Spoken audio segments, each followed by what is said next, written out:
जय हिंद दोस्तों, नमस्कार। कैसे हैं आप सभी? एक बार फिर से स्वागत आपका हमारे यूट्यूब चैनल पे।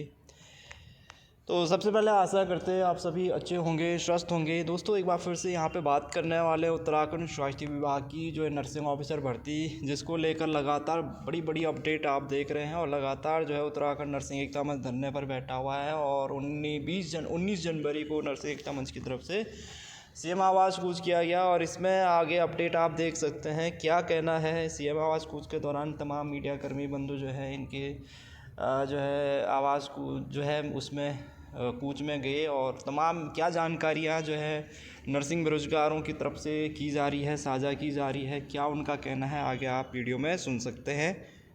तो पहले हमें परीक्षा देने से रोका जाता है, फिर अब हमारा नंबर आने वाला है वर्षवार के तहत, तो अब हमें कहा जा रहा है कि आप परीक्षा दो। तो ये कहाँ का न्याय है? सरकार की इसी दोहरी नीति के खिलाफ हम लोग जो है कि सड़कों पे हैं। अब आपके थ्रू हमारी बात जनता तक पहुंच रही है, तो मेरे को मंत्री जी से सिर्फ एक ही बात पूछनी है, क्या आपके कानों में हमारी बात नहीं पहुंच रही है? क्योंकि घर भी देखना है, बच्चों को भी देखना है और बाहर भी संभालना है। तो मतलब आप ये सोच सकते हैं कि जब बोलते हैं कि 2 नावों पर पैर मत रखो, लेकिन यहाँ तो 3-4 नावों पर पैर है। तो सोचिए सर कितना मुश्किल होता होगा। एक बात बताइए, आप 2015 का बच्चा 2025 वाले बच्चे से कंपटीशन करेगा क्या? अगर एग्जाम बेस होना चाहिए तो पहले से होना चाहिए था। अब सीनियरिटी बेस है, तो हमारा कहने का मतलब है सीनियरिटी बेस ही होना चाहिए। क्लास में परसेंटेज इतना सही रहा तब भी हम पीछे हैं, और हमारे साइड के 60% वाले आ गए हैं आगे, क्योंकि उनकी कैटेगरी की वजह से। हमारी मांग भी यही है कि हमें भी वर्षवार भर्ती चाहिए, जैसे हमसे हमारे बैच के लोगों को या उनसे पहले लोगों को वर्षवार भर्ती मिली है, हमें भी वही चाहिए। हम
नहीं किसी से भीख मांगते, हम अपना हक मांगते, नहीं किसी से भीख मांगते।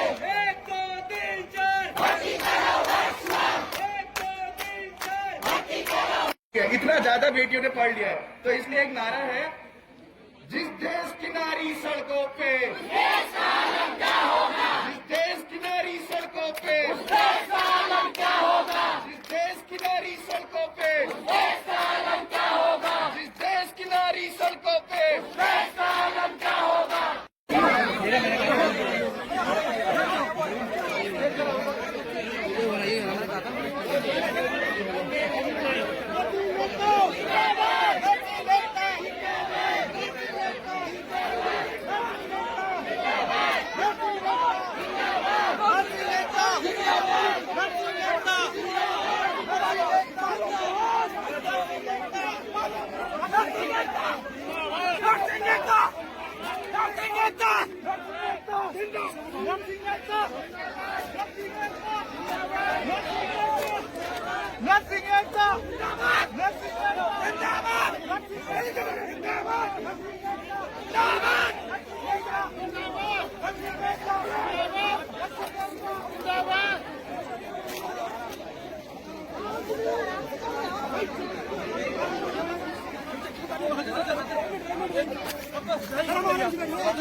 मेरा नाम शांति चमोला है और मैं दिल्ली में रहती हूँ। वैसे मैं उत्तराखंड से ही हूँ, पर किसी कारणवश मुझे वहाँ पे रहना पड़ रहा है अपने पति के साथ। जैसे मैं पता चला कि यहाँ पे हमारे लोग मुख्यमंत्री आवास कूच करने जा रहे हैं, तो मैंने भी बिना कुछ सोचे समझे अपने बिटिया को उठाया और मैं अपने हस्बैंड के साथ यहाँ पे आ गई। और जो भी हमारी मांगे हैं सारी जायज मांगे हैं। इससे पहले भी जो वर्षवार भर्ती हुई है, तो हमारी मांग भी यही है कि हमें भी वर्षवार भर्ती चाहिए, जैसे हमसे हमारे बैच के लोगों को या उनसे पहले लोगों को वर्षवार भर्ती मिली है, हमें भी वही चाहिए। हम अपना अधिकार ही मांग रहे हैं, कुछ और आशा नहीं है। बस एक ही आशा है कि हमारी हम जो चीज ले रहे हैं वो चीज हमें मिले। हमारे जो मेल नर्सिंग अधिकारी है वो सारे वहाँ पे धरना स्थल पे बहुत टाइम से 45 दिन हो गए हैं लगभग, तो वो लोग वहाँ पे ठंड में, मतलब इतनी ठंड में ठिठुर के, वहाँ पे बहुत सारी दिक्कतें भी आ रही थी, पर वो लोग हमारे लिए खड़े हैं। महिलाओं के लिए तो मुश्किल हो जाता है रात को वहाँ पे रुकना, क्योंकि अपना घर परिवार भी देखना होता है, और मैं बहुत दूर से आई, वैसे भी तो मेरे लिए उतना बहुत ज्यादा मुश्किल था, पर फिर भी मैं कोशिश करा कि अपने लोगों का साथ दिया मैंने यहाँ पे आने के लिए। और मैं चाहती हूँ कि और भी लोगों को इससे कुछ सीखने को मिले कि हाँ भाई, अपने अधिकार के लिए हमें आगे जरूर आना है, चाहे वो महिला हो चाहे पुरुष हो, कोई भी हो।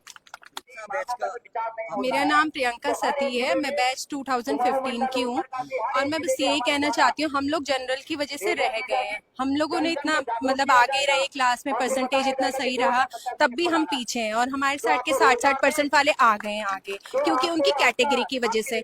और पहले अगर ये करना था तो 2015 से और लेकर अभी 2026 तक कितना गैप है, इस दौरान एग्जाम करवाते अगर ये भर्ती वर्षवार नहीं रखनी थी। तो बस यही कहना चाहती हूँ कि थोड़ा हमारी बात सुने और सच्चे दिल से, मतलब ऐसे नहीं कि हम आ रहे हैं रोज धरना कर रहे हैं, कुछ लोग आ रहे हैं जा रहे हैं, बस इसी में नहीं कि बस धरना होता रहेगा इस उत्तराखंड में, कभी कोई कभी किसी उसमें कभी किसी उसमें, ना ऐसे करके कोई फैसले नहीं होते।